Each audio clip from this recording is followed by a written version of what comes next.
இயேசு கிறிஸ்துவின் நாமத்தினால் உங்களுக்கு என் அன்பின் வாழ்த்துக்கள். இந்த ஜீசஸ் பிளெஸிங் வேல்டின் மூலமாய் கர்த்தர் நம்மோடு கூட இடைப்படுவதனால நான் கர்த்தரை ஸ்தோத்தரிக்கிறேன். 2024 முடிஞ்சு 2025க்குள்ள நம்ம வந்திருக்கிறோம். இந்த நாளில், இந்த வேளையில், இந்த தேதியில் உங்களோட கூட பேசுவது ரொம்ப சந்தோஷம். அப்படி பார்க்கும் பொழுது இந்த நாளில் கூட கர்த்தராகிய ஆண்டவர் ஜெபத்தை குறித்து அதிக முக்கியத்துவம் கொடுக்கப்பட வேண்டும் என்று என் உள்ளத்துல ஏவினபடியினால் கர்த்தர் என்னோடு முகமுகமாய் பேசினார், என்னோட கூட இடைப்பட்டார். நான் சொல்ல வரல, கர்த்தருடைய வார்த்தையை கொண்டு என்னோட கூட இடைப்பட்டார். என்ன ஆண்டவரே, இந்த ஜனங்களுக்காக எப்படி என்ன பேசணும் அப்படி சொல்லி அப்படி நான் எப்பவுமே அடியன் 3 நாள் உபவாசிப்பது உண்டு. கர்த்தருக்காக நிற்கப்படும் பொழுது தேவ பிள்ளைகளுக்காக என்ன வார்த்தை பேசணும், எப்படி என்ன செய்யணும்னு சொல்லிட்டு அவர் சொன்ன ஒவ்வொரு வார்த்தைகளும் நான் எழுதி வைத்துக் கொள்வேன். கர்த்தர் என்னோடு கூட இடைப்பட்டதை நான் உங்களோடு கூட பகிர்ந்து கொள்ள பிரயாசப்படுகிறேன். தயவாக இந்த ஜீசஸ் பிளெஸிங் வேல்டு நீங்கள் ஷேர் பண்ணுங்க, இதுக்கு சப்போர்ட் பண்ணுங்க, கமெண்ட்ஸ் பண்ணுங்க, லைக் பண்ணுங்க. கர்த்தர் நம்ம 2025 அற்புதமாக நடத்துவார். ஜெபிக்கிற மக்களை இன்னும் ஜெபிக்கிறவங்களை எழுப்பி தர வேண்டும். அதனால நீங்கள் தொடர்ந்து ஜெபித்து கொள்ளுங்க. இந்த ஜீசஸ் பிளெஸிங் வேல்டு என்னையும் நான் பேச என்னையும் அனுதினமும் ஆண்டவர் என்னை பயன்படுத்தணும். நான் ஒன்றுத்துக்குமே பயன்படாத ஒடுக்கப்பட்ட ஒரு பாத்திரம். இருந்தாலும் கர்த்தர் என்னையும் கொண்டு இந்த வார்த்தையை பேசுவதற்காக ஸ்தோத்திரம். அது மாத்திரமில்லை, கர்த்தர் இந்த நாளில் நம்மோடு கூட நிச்சயமாய் ஜெபிக்கிற மக்களை ஏற்படுத்தி கொடுப்பார், ஜெபிக்கிற மனுஷனுகளை ஏற்படுத்தி கொடுப்பார். ஏன்னா நம்ம கர்த்தருடைய பிள்ளைகளாக இருக்கிற நாம ஜெபிக்கிறவர்களாய் மாற வேண்டும். அப்படியாய் நிறைய வார்த்தைகளை இந்த வருஷத்துல நமக்கு நிறைய பரிசுத்தவான்கள் மூலமா நம்ம கேட்டிருப்போம். நம்ம சபையில போயிட்டு நிறைய வார்த்தைகளையும் கேட்டிருப்போம். இப்போ இந்த ஜீசஸ் பிளெஸிங் வேல்டின் மூலமாய் கர்த்தர் கொடுத்த வாக்கு தத்தம் எப்படி சொல்லி பார்க்கும் பொழுது, கர்த்தர் நமக்கு மன விருப்பத்தின்படி நமக்கு தந்தருளுவார். அது மாத்திரமில்லை, நம்ம செபிக்கிறவங்களா எழும்பப்பட வேண்டும். அதுதான் அவருடைய சித்தமாய் காணப்பட்டது. நான் இந்த 3 நாள் எப்பொழுதும் அடியன் பெருமையா நான் பேசவில்லை. ஜீசஸ் பிளெஸிங் வேல்டு ஆரம்பிக்கிறதுக்கு முன்னாடி நான் எனக்காக ஜெபம் பண்ணது, தேசத்துக்காக ஜெபம் பண்ணுவேன். 3 நாள் உபவாசம் பண்ணி தண்ணி மட்டும் எடுத்துக்கொள்ளுவேன். அள்ளும் பகலும் உசியாமல், ஆனால் தண்ணீர் குடிப்பேன். உசியாமல் ஆண்டவருடைய சமூகத்துல அமர்ந்திருந்து அவர் என்ன சொல்ல சித்தமா இருக்கிறாரோ அதன்படி நான் பேசும்படியாய் கர்த்தர் எனக்கு கிருபை செய்வார்.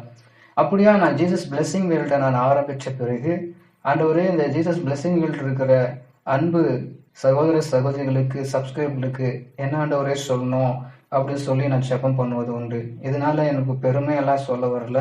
கர்த்தருடைய வார்த்தை அனுதினமும் அப்படியா எனக்கு திரும்ப திரும்ப வந்தது. இதுதான், ஜெபிக்கிறவங்களை எழுப்பணும். இந்த ஆண்டு ஜெப ஆண்டாய் மாறப்பட வேணும். 2025 நம்ம ஜெபிக்கப்படும் பொழுது நமக்கு ஒரு ஆசீர்வாதம் நமக்கு ஆண்டவராக இயேசு கிறிஸ்து கொடுக்க விரும்புகிறார். ஜெபத்தினாலே ஆசீர்வாதம். முதல் மாத தலைப்பு ஜெபத்தினாலே ஆசீர்வாதம். ஜெபித்த பிறகு நமக்கு ஒரு ஆசீர்வாதம் கிடைக்குமா அப்படின்னு சொல்லி பார்க்கும் பொழுது, அவர் ஜெபிக்கப்படும் பொழுது நமக்கு கொடுக்கிற தேவனா இருக்கிறார். ஏன்னா கேளுங்கள் அப்பொழுது உங்களுக்கு கொடுக்கப்படும் சொல்லி அவர் சொல்றதை பார்க்க அவர் வேதவசனம் சொல்லுகிறது இல்லையா? மத்திய 7ஆம் அதிகாரம் 7வது வசனத்துல கேளுங்கள் அப்பொழுது உங்களுக்கு கொடுக்கப்படும் சொல்லி, அப்படி கேட்கிறவன் எவனோ பெற்றுக்கொள்கிறான்னு சொல்லி வசனம் அழகா சொல்றது. அப்போ நம்ம ஜெபிக்கிறது ஆண்டவரத்துல கேட்கறது தான். இன்னைக்கு நமக்கு ஒண்ணு தேவைன்னு சொல்லும் போது எதனால நம்ம கேட்க முடியும்? ஜெபத்தினால தான். ஆண்டோடு கூட பேசுகிற ஒரு கருவி ஜெபம். அவர் நம்மோடு கூட பேசுகிற கருவி வேதாகமும். அவருடைய ஒவ்வொரு வார்த்தையும் நம்மோடு கூட பேசுவதனால நாம ஜெபிக்க வேண்டும். எதுக்காக ஜெபிக்கணும், எப்படி ஜெபிக்கணும், ஆண்டவர் நமக்கு வரப்போற நாட்கள்ல இந்த மாதத்துல நமக்கு கற்றுக் கொடுப்பார். அப்படி யாராவது ஜெபிச்சு ஆசீர்வாதத்தை பெற்றுக்கிட்டாங்களான்னு சொல்லி பார்க்கும்போது நிறைய பரிசுத்தவான்களை நம்ம முன்னாடி நிறுத்த முடியும். அப்படியாய் பார்க்கும் பொழுது நம்ம தியானிக்க முடியும். கர்த்தர் நம்முடைய வாழ்க்கையில நிச்சயமா நம்ம ஜெபத்தினால ஆசீர்வாதம் பெற்றுக்கொள்ளதான் முடியும். ஏன்னா ஜெபிக்கிற மனுஷனுக்கு தான் அந்த ஆசீர்வாதம் கிடைக்கும். ஏன்னா ஆண்டோடத்தை நம்ம இருதயத்தை நம்ம ஊற்றப்படும் பொழுதுதான் அந்த ஆசீர்வாதம் நமக்கு அளவில்லாமல் ஊற்றப்படும். சும்மா நம்ம போயிட்டு ஏதோ யார்கிட்டயும் கேட்கறது இல்லை, மனுஷங்கிட்ட போய் நம்ம கேட்கிறோம். அதை அவங்க கொடுத்தாலும் கொடுக்கறதுனாலும் அந்த ஆசீர்வாதம் நிலைச்சிருக்காது. ஆனா ஜெபத்தினால ஆண்டோடத்துல தெரியப்படுத்தும் பொழுது அது ஒரு மிகப்பெரிய ஒரு ஆசீர்வாதமா நமக்கு அவர் கொடுக்க வல்லவரா இருக்கிறார். அப்படி சில பேர் நம்ம இந்த வருஷம் இந்த மாசத்துல நாம தியானிச்சு கர்த்தர் நிச்சயமா நமக்கு கொடுக்க வேண்டியதை கொடுத்து அப்படியே நம்ம செபிக்க விரும்புகிறோம். அப்படியே நம்ம செபிக்கப்படும் போது அந்த ஆசீர்வாதத்தை நம்ம பெற்றுக்கொள்ள நிச்சயமா நம்ம கொடுக்க அவர் விருப்பப்படுகிறார். ஒவ்வொரு பிள்ளைகள் மத்தியில அந்த ஆசீர்வாதத்தை அருளும்படியா நம்ம ஜெபம் பண்ணுவோம். என்ன நீங்க பார்க்க வேணாம், நான் பேசுற எங்களை நீங்க பார்க்க வேணாம், ஆண்டவராகிய இயேசு கிறிஸ்துவை நீங்க விசுவாசிச்சா போதும். இந்த ஜெபத்தினால ஆசீர்வாதத்தை நம்ம நிச்சயமா பெற்றுக்கொள்ள முடியும். அதனால ஜெபிக்கிற மக்களை நம்ம ஏற்படுத்த வேண்டும். வரப்போற ஒவ்வொரு நாளிலையும் நம்ம ஜெபிக்கிறவர்களாய் எழும்பி பிரகாசிக்க கர்த்தர் நமக்கு அற்புதம் செய்வார். அப்படியா சில பரிசுத்தவான்களை பத்தி நம்ம பார்த்து அப்படியா நம்ம ஜெபிக்க நம்ம பிரயாசப்படுவோம். இங்கு ஒரு மனுஷன் அவர் ஜெபித்து இங்க ஆசீர்வாதத்தை பெற்றுக்கொள்கிற ஒரு மனுஷனை பற்றி நம்ம வேதாகமத்துல பார்ப்போம். ஆதியாகமம் 32ஆம் அதிகாரம் 26 29 வசனத்தை நம்ம வாசிக்கப்படும் பொழுது இங்க ஒரு மனுஷனை குறித்து பார்க்கிறோம். யாருன்னு சொல்லி பார்த்தாக்கா நம்ம வாசிக்கப்படும் போதே தெரியும். 26ஆம் வசனத்துல அவர் நான் போகட்டும் பொழுது விடுகிறது என்றார். அதற்கு அவன் நீர் என்னை ஆசீர்வதித்தால் ஒழிய உம்மை போக விடேன் என்றான். அல்லேலூயா. யார் அப்படி சொல்லி பார்க்கும்போது யாக்கோபு. ஈசாக்குக்கும் ரெபெக்காளுக்கும் பிறந்த மகனாகிய யாக்கோபு தான். அவர் பார்த்தீங்கன்னாக்கா அப்படியாய் அவர் வரும்பொழுது தன்னுடைய தகப்பனிடத்தில் ஆசீர்வாதத்தை பெற்றுக்கொண்டு தன் அண்ணனுக்கு கிடைக்க வேண்டிய ஆசீர்வாதத்தை பெற்றுக்கொண்டு அவளியாய் அவங்க மாமனாகிய லாபான் வீட்டுக்கு கடந்து வரும் வழிகள் தான் அதெல்லாம் முடிந்து மீண்டுமாய் அவன் லாபானிடத்தை விட்டு விடை பெற்று அவர் திருமணமாகி குழந்தைகளோடு வரும் பொழுது தன்னுடைய சொந்த ஊருக்கு வரும் பொழுதுதான் இங்க நடக்கிற ஒரு சம்பவம். அப்படி பார்க்கும் பொழுது அவர் என்ன பண்றாரு, ஏன்னா இப்போ அவங்க அண்ணாவை ஏசாவை அங்க இருக்கிறத எதிரியாய் பார்த்து கொண்டிருக்கிற ஏசாவை தாண்டிதான் அந்த ஊருக்குள்ள போக முடியும், தன் சொந்த ஊருக்கு போக முடியும். அது நம்ம வேதாகமத்துல நம்ம அந்த வரலாறுகளை நம்ம வாசிப்போம். அப்படியாய் பார்க்கும் பொழுது இங்க என்ன நடந்ததுன்னு பார்த்தாக்கா அவர் அந்த வசனத்துல பார்க்கும் பொழுது 24வது வசனம் 32ஆம் அதிகாரம் 24வது வசனத்துல யாக்கோபு பிந்தி தனித்திருந்தான். அப்பொழுது ஒரு புருஷன் பொழுது விடியமளவும் அவனுடனே போராடி அவனை மேற்கொள்ளாததை கண்டு அவனுடைய தொடை சந்தை தொட்டார். அதனால அவருடன் போராடுகையில யாக்கோபின் தொடை சந்தை சுலுக்கிற்று. எவ்வளவு போராடுகிறான் பாருங்க யாக்கோபு. என்னை நீங்க ஆசீர்வதித்தால் ஒழிய நான் என்ன பண்ண மாட்டேன், உன்னை விட மாட்டேன்னு சொல்லி அப்படியா சொன்னதை பார்க்க முடிகிறது. அதே 29வது வசனத்துல பார்க்கும்போது அப்போது யாக்கோபு உம்முடைய நாமத்தை எனக்கு அறிவிக்க வேண்டும் என்று கேட்டான். அதற்கு அவர் நீ என் நாமத்தை கேட்பானேன் என்று சொல்லி அங்கேயே அவனை ஆசீர்வதித்தார். இந்த யாக்கோபு போராடுகிறார். அவர் பாருங்க, அது வசனம் அழகா சொல்லு. பொழுது விடியும் அளவும் அவங்க அந்த மனுஷனோடு கூட அதாவது தேவனோடு கூட அவர் போராடினதை பார்க்க முடிகிறது. அப்படியாய் கர்த்தருடைய பிள்ளைகளா இருக்கிற நமக்கு ஒன்று வேண்டும் என்றால் நம்ம எங்க போய் கேட்கணும், யார்கிட்ட போய் கேட்கணும்னாக்கா ஆண்டவரிடத்துல ஜெபத்தின் மூலமாய் கேட்கணும். நம்ம ஜெபத்துல கேட்கப்படும் போது அந்த ஆசீர்வாதங்கள் நமக்கு வந்து சேரும். போராடி யாக்கோபை போல போராடி நம்ம ஆசீர்வாதத்தை பெற்றுக்கொள்ள வேண்டும். இந்த நாள்ல இந்த வேளையில கர்த்தருடைய பிள்ளைகளா இருக்கிற கர்த்தரிடத்துல நம்ம போராடி பெற்றுக்கொள்ளணும். நம்ம ஜெபத்துல தான் நம்ம ஆசீர்வாதத்தை பெற்றுக்கொள்ள முடியும். இன்னைக்கு ஒரு மனுஷங்கிட்ட இன்னைக்கு எல்லாம் நம்ம டெக்னாலஜி நம்ம நிறைய பார்க்க முடிகிறது. நீங்க எதனா நமக்கு ஒரு தேவைன்னாக்கா நம்ம செல்போன்ல நம்ம பேசி அது நமக்கு கிடைக்குதோ கிடைக்காத சில டைம்ல போகலாம். ஆனா கர்த்தரிடத்துல நம்ம ஜெபம் பண்ணும் பொழுது அது நிச்சயமா நமக்கு கிடைக்க அவர் வல்லவராய் இருக்கிறார், நமக்கு கிடைக்க செய்வார். அதனால யாக்கோபு போராடி ஜெபம் பண்ணி கொண்டதை பார்க்க முடிகிறது. நம்ம வாழ்க்கையில கூட இந்த நாள்ல நம்ம போராடி ஆண்டவரிடத்துல கேட்கப்படும் பொழுது அவர் ஆசீர்வாதத்தை அருளுகிற தகப்பனா இருக்கிறார். நம்ம ஜெபிக்கிற ஜெபம் ஒருபோதும் வீணாய் போவதில்லை, அது ஒருபோதும் வீணாய் திரும்புவதில்லை. கர்த்தருடைய வசனம் ஒருபோதும் குறைவற்றதும் அல்ல, அது நிலையானதா இருக்கிறது. அது குறைவானது ஒன்றும் நமக்கு கொடுக்கப்படுவது அல்ல. அது மாத்திரம் இல்லை, அது நமக்கு அனுதினமும் பேசுகிற வார்த்தையா இருக்கிறபடியினால் நம்ம ஜெபத்துல ஆண்டவரிடத்துல நம்ம கேட்கப்படும் பொழுது எந்த ஆசீர்வாதம் நமக்கு வேணுமோ அந்த ஆசீர்வாதத்தை நம்ம பெற்றுக்கொள்ளும் போது கர்த்தர் நமக்கு கொடுப்பார். பாருங்க, நீ யாக்கோபு போராடி பெற்றுக்கொண்டார். அந்த ஆசீர்வாதம் அவருக்கு வேணும், எனக்கு ஒரு ஆசீர்வாதம் வேணும்னு சொல்லி அவர் போராடி கேட்டு பெற்றுக்கொண்டார். இதை கேட்கிற கிறிஸ்துவுக்குள் அன்பானவர்களே, இந்த சப்ஸ்கிரைபர் நபர்களே, கர்த்தர் நிச்சயமா நம்ம ஜெபிக்கப்படும் பொழுது நம்ம ஜெபிக்க தான் நமக்கு ஆசீர்வாதம் வரும். அது ஆசீர்வாதம் மழையா கர்த்தர் நமக்கு கொடுப்பார். நீங்க கேட்டுக்கொள்வது எதுவோ அது உங்களுக்கு கொடுப்பார். என் நாமத்தின் நிமித்தமா நீங்க என்னிடத்துல கேட்பது அதை நான் கொடுப்பேன்னு சொல்லி ஆண்டவர் நமக்கு கொடுக்கிறார். இந்த யாக்கோபுக்கு அப்படித்தான் அவர் போராடி பெற்றுக்கொண்டார் சொல்லி நம்ம பார்க்க முடிகிறது. அது மாத்திரம் இல்லை, இன்னொரு மனுஷனை பத்தி நம்ம பார்ப்போம். இங்க ஒரு மனுஷன் இருக்கிறதை பார்க்க முடிகிறது. அவர் எப்படி ஜெபத்துல என்னத்தை கேட்டாரு, அப்படி அவர் கேட்டு அவர் என்னத்தை பெற்றுக்கொண்டாரு அப்படின்னு சொல்லி நம்ம பார்ப்போம். 2 ராஜாக்கள் 20ஆம் அதிகாரம் 5வது வசனம். நீ திரும்பி போய் என் ஜனத்தின் அதிபதியாகிய எசேக்கியாவை நோக்கி, உன் தகப்பனாகிய தாவீதின் தேவனாய் இருக்கிற கர்த்தர் சொல்லுகிறது என்னவென்றால், உன் விண்ணப்பத்தை கேட்டேன், உன் கண்ணீரை கண்டேன், இதோ நான் உன்னை குணமாக்குவேன். 3ஆம் நாளில் நீ கர்த்தருடைய ஆலயத்துக்கு போவாய். அல்லேலூயா. ஆமா, இங்க எசேக்கியா ராஜாவை பத்தி தான் இங்க பார்க்க முடிகிறது. அவர் என்ன சொல்றாரு பாருங்க, 20ஆம் அதிகாரத்துல பார்க்கும்போது, அந்நாட்களிலே 1ஆம் வசனம், அந்நாட்களிலே எசேக்கியா வியாதிப்பட்டு மரணத்துக்கு ஏதுவாயிருந்தான்.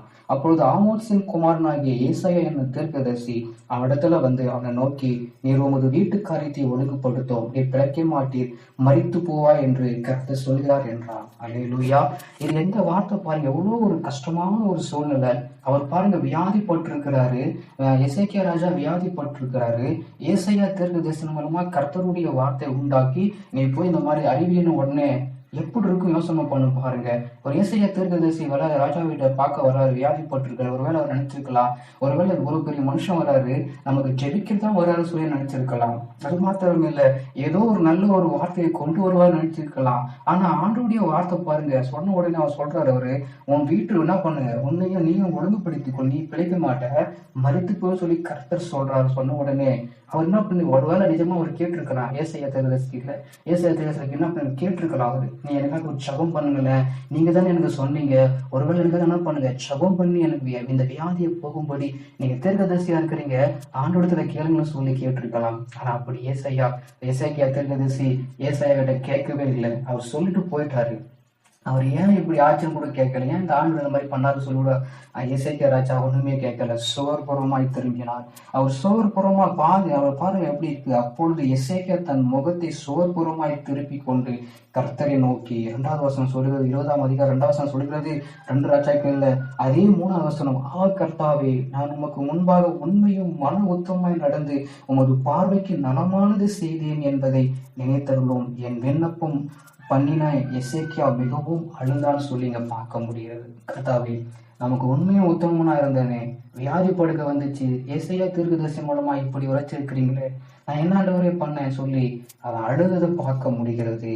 அவர் சொல்லிட்டு அவர் ஜபம் பண்ணி முடிச்ச உடனே அவங்க பாதி முற்றத்தை கூட தாண்டல ஏசாயா, திரும்ப கர்த்தருடைய வார்த்தை அவனுக்கு உண்டாக்கி, நீ திரும்ப போய், அப்பதான் 5வது வசனம் சொல்லுது, நீ திரும்ப போ, அவன் போயிட்டு அவன்கிட்ட போய் சொல்லு, எசேக்கியா கிட்ட போய் சொல்லு, அப்படியாய் சொல்லு, இந்த மாதிரி நான் விண்ணப்பத்தை கேட்டேன், என் விண்ணப்பத்தை கேட்கறதுக்கு ஆட்கள் இல்லையே, நான் ஜெபித்து கொண்டே இருக்கிறேன், எனக்கு ஒரு ஆசீர்வாதம் வரையிலேயே நீ நினைச்சிட்டு இருக்கலாம்.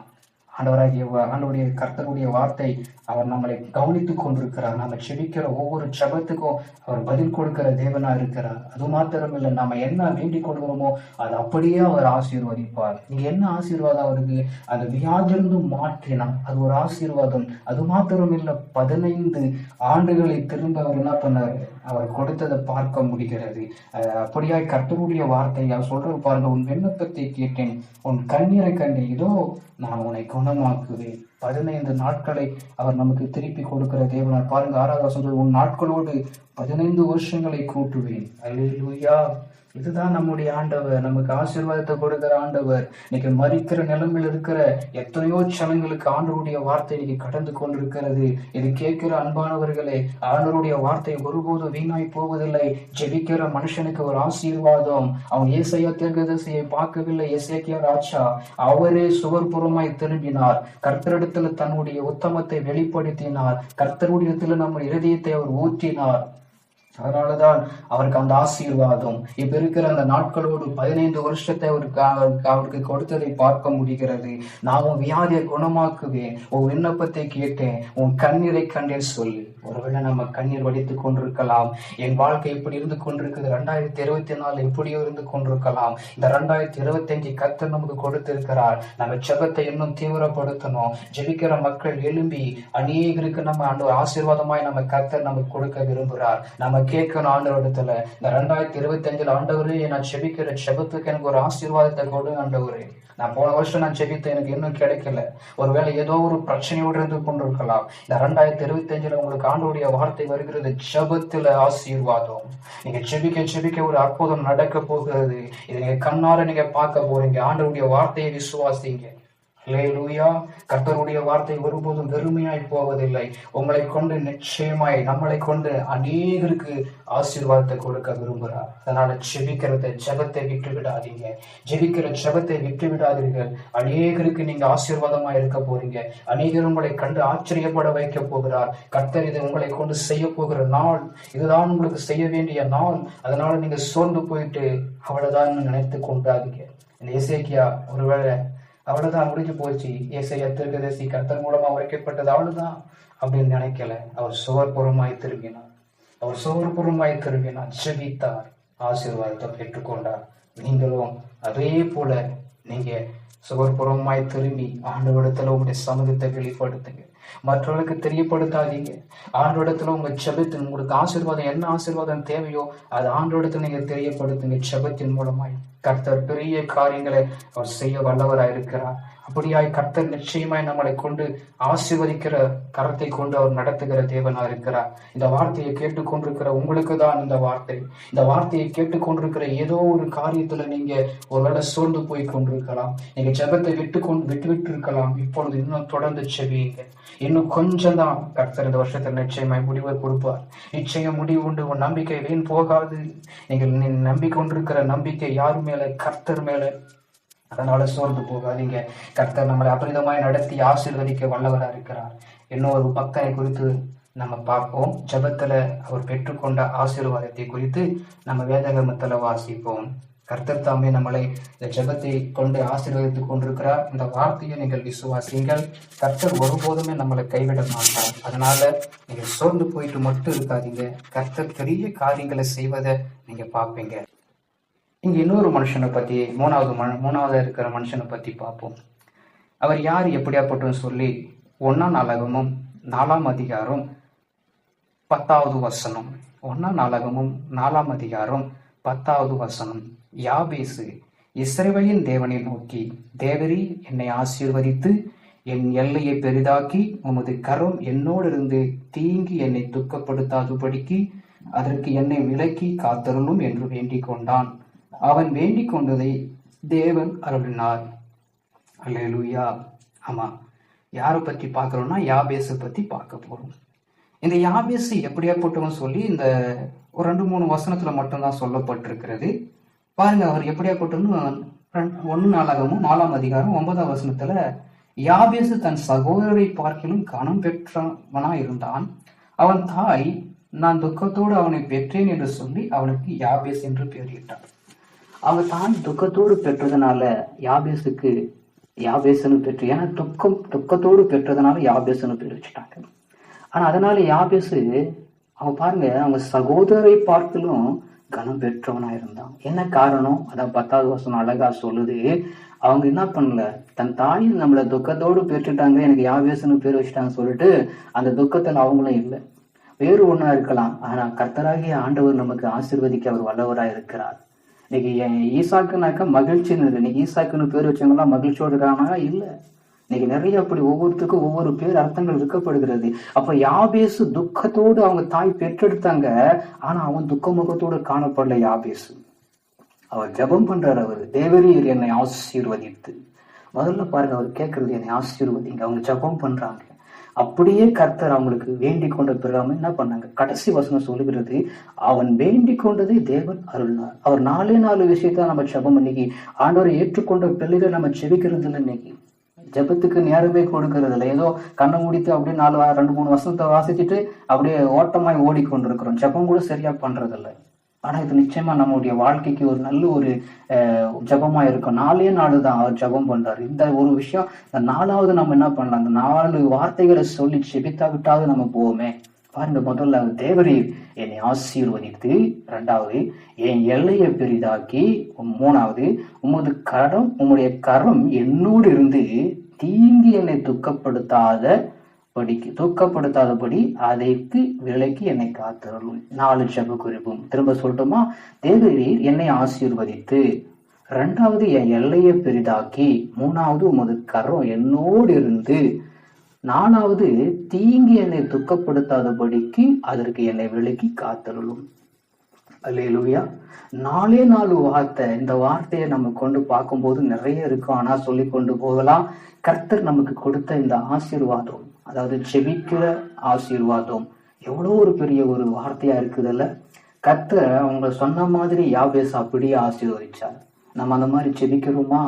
தேவரீர் என்னை ஆசீர்வதியும், என் எல்லையை விரிவாக்கி கூட. எவ்வளவு சிம்பிளா இருக்குது. இதை நம்ம அப்படியே நம்ம சொல்லிக்கொண்டே போகலாம். தேவரீர் என்னை ஆசீர்வதியும், என் எல்லையை பெரிதாக்கி, உமது கரம் என்னோடு இருந்து தீங்கு என்னை துக்கப்படுத்தாதபடி என்னை காத்தருளும், விலக்கி காத்தருளும். இவ்வளவு சிம்பிளான விஷயம். அதே மாதிரி யாபேசுக்கு செஞ்சு முடிச்சார். அது மாத்திரமில்லை, அவன் சகோதரரை காட்டிலும் அவன் கனவீனவனா இருந்தான்னு சொல்லல, கனம் பெற்றவனா இருந்தான். அல்லேலூயா. நம்ம வாழ்ற வாழ்க்கையில நம்ம இருக்கிற இடத்துல நம்ம ஆசீர்வாதமா இருக்கணும்னு தான் ஆசை எல்லாருக்கும், இல்லையா? எல்லாத்துலயும் ஆசீர்வாதம். நீ கையிட்டு செய்யற வேலையில ஆசீர்வாதம், நீ போகையிலும் வருகையிலும் ஆசீர்வாதம். இதெல்லாம் எப்படி நம்ம ஜெபம் பண்ணணும்? இந்த வார்த்தைகளை சொல்லி சொல்லி ஜெபம் பண்ணும்போது கர்த்தர் நம்மோடு இருந்து எல்லாத்தையும் அவர் செய்ய வல்லவரா இருக்கிறார். அதனால நாம சோர்ந்து போக தேவையில்லை. அற்புதங்களையும் அதிசயங்களையும் செய்கிற கர்த்தர் நம்மோடு வைத்துக் கொண்டு நம்ம செபிக்காம ஆசீர்வாதத்தை பெற்றுக்கொள்ளாம இருப்பது யாருடைய தப்பு? நம்முடைய தப்பு தான். வழி இருக்கிறது, செல்வதற்கு வழி இருக்கிறது, வழிகாட்டி இருக்கிறது, அதில் பிரவேசிப்பதற்கு யாருடைய தப்பு? நம்முடைய தப்பு தான். ஆசீர்வாதத்தை பெற்றுக்கொள்ளாம போகுது நம்முடைய தப்பு தானே. அதுக்கப்புறமா ஆண்டவரை பார்த்து, ஏன் ஆண்டவர் எனக்கு இப்படி செஞ்சிட்டீங்க, அப்படி செஞ்சிட்டீங்கன்னு வேதகமத்தில் இல்லாத வார்த்தைகள் நம்ம எவ்வளவு இருக்குது. நம்ம அதை தியானிக்கிறோமா? நம்ம வாசிக்கிறோமா? அது நம்ம ஜெபத்துல பெற்றுக்கொள்வதை விட வேற எதில் நம்ம பெற்றுக்கொள்ள போறோம்? எப்ப பார்த்தாலும் ஊழியக்காரர்களே பார்த்து கொண்டு, ஊழியக்காரனுக்காக ஜெபம் பண்ணுவாங்க, மற்றவங்களுக்காக ஜெபம் பண்ணுவாங்கன்னு சொல்லி ஊழியக்காரர்கள் ஜெபம் பண்ணுவாங்க தான், அவங்க ஆசீர்வதிப்பாங்க தான். ஆனா அவர்களை பார்த்திலும் நம்ம என்ன பண்ணணும்? நமக்கு தேவையானதை நாம தான் ஆண்டோடத்துல கேட்கணும். இந்த பாருங்க, அந்த எசேக்கியா ராஜா அப்படித்தான். ஏசாயா தீர்க்கதரிசி சொல்லிட்டாரு, ஓகே. ஆனா இருந்தா அவர் என்ன பண்ணல? ஏசாயா தீர்க்கதரிசியில சொல்லவே இல்லையே, எனக்காக ஜெபம் பண்ணிக்கங்க, எனக்காக வேண்டிக்கணும், அவர் சொல்லவே கிடையாது. அவர் சோர்புறமா திரும்பினார். அவனுமா நாமளும் இருக்கணும். பாருங்க, இந்த யாபேஸ் அப்படிதான். அவங்க தாயை துக்கத்தோடு பெற்றுட்டாங்க. அதுக்கு நான் துக்கத்தோடு உட்காந்துட்டு, ஐயோ என்ன துக்கமா பெற்றுட்டாங்க என் தாயை சொல்லி அவர் அப்படியாய் கவலைப்படலை. அவர் உடனே அவர் ஜெபம் பண்றாரு, என் ஆசீர்வதி ஆண்டவர், என் வாழ்க்கை எப்படியோ போயிடக்கூடாது, என் ஆசீர்வாதிங்க, எல்லையை பெரிதாக்கி கொடுங்க, உங்களுடைய கரை என் கூட இருக்கட்டும். இதான் ஒரு ஆசீர்வாதம். பாருங்க, எவ்வளவு ஒரு அழகா அந்த வார்த்தை, அவ்வளவு சூப்பரா இருக்குது. நீங்க நல்லா இருக்கு இல்லைங்களா? தீங்கு என்னை துக்கப்படுத்துறது, அது என்னை விலக்கி காத்துள்ளோம். இந்த நாலு ஆசீர்வாதம் நம்முடைய வாழ்க்கைக்கு தேவை. ஒவ்வொரு தேவ பிள்ளைகளுக்கும், ஒவ்வொரு மனுஷர்களுக்கும், உலகத்துல வாழ்ற ஒவ்வொருவருக்கும் தேவை. ஆசீர்வாதம் தேவை, எல்லை நமக்கு தேவை. அதே போல அவருடைய கரம் நம்ம கூட இருக்கணும். ஆண்டவருடைய கரம் நம்ம கூட இருந்தா எவ்வளவு ஒரு பெரிய மகிமை. அது மாத்திரம் இல்ல, எந்த தீங்கு என்னை துக்கப்படுத்தக்கூடாது, அது வந்து என்னை வெள்ளிக்கு காத்துக்கணும். இது போதுங்க நமக்கு. அப்ப நம்முடைய வாழ்க்கையை நாம தான் தீர்மானிக்கணும். நம்முடைய வாழ்க்கையை நாம தான் தீர்மானிக்கணும்னாக்கா, நாம தான் ஜெபம் பண்ணி நம்ம ஆசீர்வாதத்தை பெற்றுக்கொள்ளணும். மனுஷன் கொடுக்கிற ஆசீர்வாதம் அல்ல, மற்றவர்கள் கொடுக்கிற ஆசீர்வாதம் அல்ல, கர்த்தர் கொடுக்கிற ஆசீர்வாதத்தை நம்ம பெற்றுக்கொள்ள நம்ம ஜெபத்துலதான் கேட்டு பெற்றுக்கொள்ளணும். ஒரு பணத்தையோ ஒரு பதவியோ அப்படியெல்லாம் ஒன்றும் பண்ண முடியாது. ஆண்டவருடைய ஆசீர்வாதம் பெற்றுக்கொள்ளணும்னா ஜெபத்துல நம்ம இருக்கணும். ஜெபத்துலதான் பெற்றுக்கொள்ளப்பட வேண்டும். அப்படியாய் கர்த்தருடைய வார்த்தை இந்த நாள்ல உங்களோடு கூட பேசுனதுக்காக நான் கர்த்தரை ஸ்தோத்தரிக்கிறேன். அப்படியா இந்த நாள்ல கூட கர்த்தருடைய வார்த்தை ஜெபம் பண்ணுங்கள் என்ற அப்படியாய் கர்த்தருடைய வார்த்தை நம்மோடு கூட இடைப்படுவதற்காக ஸ்தோத்திரம். ஏனோ தானும் ஜெபிக்கிறதை விட நம்ம ஜெபிக்கப்பட வேண்டும். ஜெபம் பண்ணுங்கள், கர்த்தருடைய வார்த்தையின்படி நம்ம அப்படியா ஜெபம் பண்ணுவோம். கர்த்தர் நம்மோடு கூட இடைப்படுவாராக. அப்படியா நம்ம இந்த வாக்குத்தத்தமானது நம்ம வாழ்க்கையில நிறைவேறும். ஜெபத்தில் ஆசீர்வாதத்தை நம்ம பெற்றுக்கொள்ளுவோம். குதிரை யுத்த நாளுக்கு ஆயத்தமாக்கப்படும், ஜெயமோ கர்த்தரால் வரும் என்ற வார்த்தையின்படி அப்படியாய் கர்த்தர் நம்மோடு கூட இந்த நாள்ல இந்த வேளையில ஜெபிக்கிற மனுஷர்கள் எழும்பப்பட வேண்டும். நம்முடைய குடும்பத்துல நம்ம இருக்கிற ஆலயத்துல ஊழியக்காரர்களுக்காக ஜெபிக்கிறவர்களா எழும்பப்பட வேண்டும். எல்லாருக்கும் ஜெபிக்கிற ஜெப சிந்தை நமக்குள்ள காணப்பட வேண்டும். இந்த காலம் இனி செல்லாது, கர்த்தருடைய வருகை சீக்கிரமா இருக்கிறது. நிறைய பரிசுத்தவான்கள் சொல்லி கொண்டிருக்கிறார்களே, வண்ணமாக நாமளும் செபிக்கிறவர்களாய் மாற வேண்டும். அவர் வருவதற்குள்ள நம்ம எல்லாரும் ஆயத்தமாக்கப்பட்டு ஆசீர்வாதம் பெற்றுக் கொள்ளப்பட வேண்டும். இந்த பூமியில வாழ்கிற ஒவ்வொருத்தரும் ஆசீர்வதிக்கிறவர்களாய் மாறப்பட வேண்டும். கர்த்தருடைய நாமம் தரிக்கப்பட்ட ஒவ்வொரு பிள்ளைகளும் ஆசீர்வதிக்கப்பட்டவர்களாய் மாறப்பட வேண்டும். ஜெபம் பண்ணுங்கள், ஜெபம் பண்ணுங்கள். நம்ம ஜெபம் பண்ண வேண்டும். ஏதோ அப்படியே அமைதியா உட்கார்ந்து கொண்டிருக்கிற காலத்தை ஓட்டி கொண்டு போகிறவர்களா இருக்கக்கூடாது. ஜெபம் பண்ண வேண்டும். கர்த்தரிடத்துல மன மகிழ்ச்சியாயிரு, அவர் உன் வேண்டுதலை நிறைவேற்றுவார் என்ற வார்த்தையின்படி கர்த்தர் நம்மோடு கூட இந்த நாள்ல இடைப்படுவதனால கர்த்தரை ஸ்தோத்தரிப்போம். அப்படியா இந்த நாள்ல இந்த வேளையில அப்படியா கர்த்தருடைய வார்த்தை நம்மோடு கூட பேசட்டும் என்று நான் செபிக்கிறேன். அப்படியா இந்த நாள்ல கூட என்ன வார்த்தையை நீங்க பேசியிருக்கிறீங்க அப்படி சொல்லி பார்க்கும் பொழுது ஜெபம் பண்ணுங்கள். இந்த ஆண்டு ஜெபம் பண்ணுகிற ஆண்டாய் மாறப்பட வேண்டும். அப்படியாய் நம்ம நிறைய பரிசுத்தவான்களை பற்றி நம்ம பார்த்தோம். ஆனா இதுக்காக ஒரு ஆசீர்வாதமான வார்த்தை இருக்கா அப்படி சொல்லி பார்க்கும் பொழுது ஜெபம் பண்ணுகிற வார்த்தை தான் நமக்கு தலைப்பு மூலமா நம்ம சொல்ல முடியும். ஆண்டவர் எனக்கு வெளிப்படுத்தின வார்த்தையை உங்களோட கூட பகிர்ந்து கொண்டதுனால கொள்கிறேன். அதனால கர்த்தர் அற்புதம் செய்வார். அப்படி மார்க்கு 14ஆம் அதிகாரம் 38வது வசனம், நீங்கள் சோதனைக்கு உட்படாதபடி விழித்திருந்து ஜெபம் பண்ணுங்கள். ஏன் இதை நான் திரும்ப சொல்றேன்னா, இந்த ஆண்டு ஜெப ஆண்டு என்ற வார்த்தையின் மூலம் நம்ம சோதனைக்கு உட்படாதபடி விழித்திருந்து ஜெபம் பண்ணப்பட வேண்டும். அப்படியா அது தலைப்பு ஜெபம் பண்ணுங்கள், வசனம் நீங்கள் சோதனைக்கு உட்படாதபடி விழித்திருந்து ஜெபம் பண்ணுங்கள்.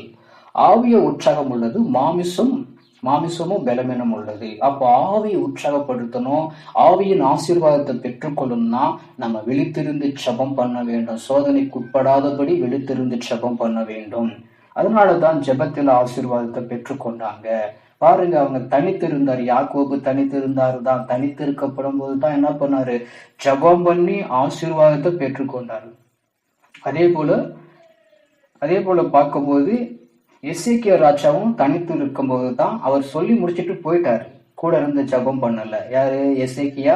ஏசையா கிட்ட வந்து ஏசையா தீர்க்கதரிசி சொல்லிட்டு போயிட்டாரு. பாதி அவர் முற்றத்தை தாண்டின பிறகுதான் அந்த வார்த்தை திரும்ப வந்து உன் விண்ணப்பத்தை கேட்டா உன் கண்ணீரை கண்ட நான் உன்னை குணமாக்குவேன்னு சொல்லிட்டு சொன்னாரு. எப்படி இருந்தாரு? அவர் தனித்து இருந்தாரு. சோதனைக்கு உட்படாதபடிக்கு அவர் ஜெபம் பண்ணினாரு. அதே போலதான் யாபேசோ தன்னுடைய தாய் துக்கத்தோடு என்னை பெற்றெடுத்துட்டாங்க சொல்லி அவர் துக்கப்படல. அவர் என்ன பண்ணாரு? சோதனைக்கு உட்படாதபடி அவர் ஜெபம் பண்ணினார், விழித்திருந்து ஜெபம் பண்ணினார். அதனால நம்ம சோதனைக்கு உட்படாதபடிக்கு கர்த்தர் நம்மளை விழித்திருந்து ஜெபம் பண்ண சொல்லுகிறது காரணம், அதுக்காக மாமிசத்தின் பிரகாரமா இல்ல, ஆவியின் பிரகாரமா நம்ம ஜெபம் பண்ணுவோம். கர்த்தர் நம்மளை அற்புதமாய் நடத்துவார், ஆசீர்வதிப்பார். இந்த 2025 கர்த்தர் பெரிய காரியங்களை செய்ய போகிறார். அதனால நம்ம ஆசீர்வதிக்கவே ஆசீர்வதித்து நம்ம பெருக பண்ணுகிற தேவன். ஜெபத்துல அந்த ஆசீர்வாதத்தை பெற்றுக்கொள்வோம். அப்படியே ஜெபம் பண்ணுவோம். கர்த்தர் நிச்சயமாவே இந்த வார்த்தையின்படி நம்மோடு கூட பேசினதால கர்த்தரை ஸ்தோத்தரிப்போம். எங்களை கிருபையா நேசிக்கிற எங்கள் அன்பை நல்ல தகப்பனே, ஜெப ஆண்டு, இந்த ஆண்டுல ஜெபிக்கிறவர்களை எழுப்பி கொடுக்க போறீங்க.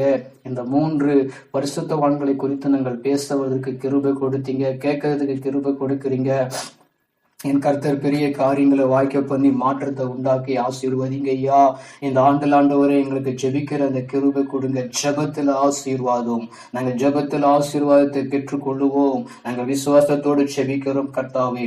நன்றி என்று நாங்கள் உமக்கு சொல்லுகிறோம். பெரிய காரியங்களை எங்க வாழ்க்கையில் ஆண்டவர் நடத்தி பெரிய காரியங்களை வாய்க்க பண்ண போறதுக்காக ஸ்தோத்திரம். தேவைகளோடு இருக்கிற ஜனங்கள் தேவைகள் சந்திக்கப்படுவதாக, கடன் பிரச்சனைகள் மாறுவதாக, குடும்ப பிரச்சனைகள் மாறுவதாக, பலதரப்பட்ட பிரச்சனைகள் மாறட்டும். ஆவிக்குரிய ஆசீர்வாதங்களும் கிடைக்கட்டும் தகப்பனே. மாமிசத்துக்குரிய ஆசீர்வாதங்களும் கிடைக்கட்டும். சோர்ந்து போகாதபடி விழித்திருந்து செபிக்கக்கூடிய அந்த கிருபை கொடுப்பீராக. பெற்றுக்கொள்ள வரைக்கும் ஆசீர்வாதத்தை பெற்றுக்கொள்ள வரைக்கும் யாக்கோபை போல போராடி பெற்றுக்கொள்ளட்டும். ஆண்டவரே ஸ்தோத்திரிக்கிறோம், துதிக்கிறோம். யாரு ஜெபிக்கிறதுக்கு முன்னாடி ஆண்டவரே சோர்புறமாய் திரும்பி எசேக்கியா ராஜா ஆண்டவரே, ஆமேன் ஆண்டவரே, தன்னுடைய மரணத்தை ஆண்டவரே ஆயுசு நாட்களை ஆண்டவரை 15 வருஷத்தை ஆண்டவரை அப்பா திரும்ப ஆண்டவரை பெற்றுக்கொண்டது போல அப்படி தன்னுடைய வாழ்க்கையை பெற்றுக்கொள்ள கிருபை செய்யும். யாபேசு துக்கமுகத்தோடு ஆண்டவரை தன் தாய் பெற்றெடுத்தாலும் அவர் துக்கமுகத்தோடு இருக்கவில்லை. அவர் ஜெபித்த அந்த 4 வார்த்தைகள் ஆண்டவரே அப்படி ஆசீர்வதித்து கொடுத்தீர். அப்படி ஆண்டவர் ஏதோ வேண்டிக் கொள்கிற ஒவ்வொரு தேவ பிள்ளைகளுக்கும் ஆண்டவரை இந்த ஜீசஸ் பிளெஸிங் வேல்டின் மூலமாய் என் கர்த்தர் ஆண்டவர் அவர்களை ஆசீர்வதிப்பீராக. இயேசுவின் நாமத்துல சொல்றேன். கர்த்தர் தாமே பெரிய காரியங்களை வாய்க்க பண்ணும். நீங்க கிருபை செய்து நடத்துங்க ஆண்டவரின் தேவைகள் சந்திக்கப்படட்டும். இந்த நாள்ல இதை கேட்கிற ஒவ்வொருத்தருக்கும் என் கர்த்தர் நிச்சயமாய் நீர் ஆசீர்வதிப்பீராக.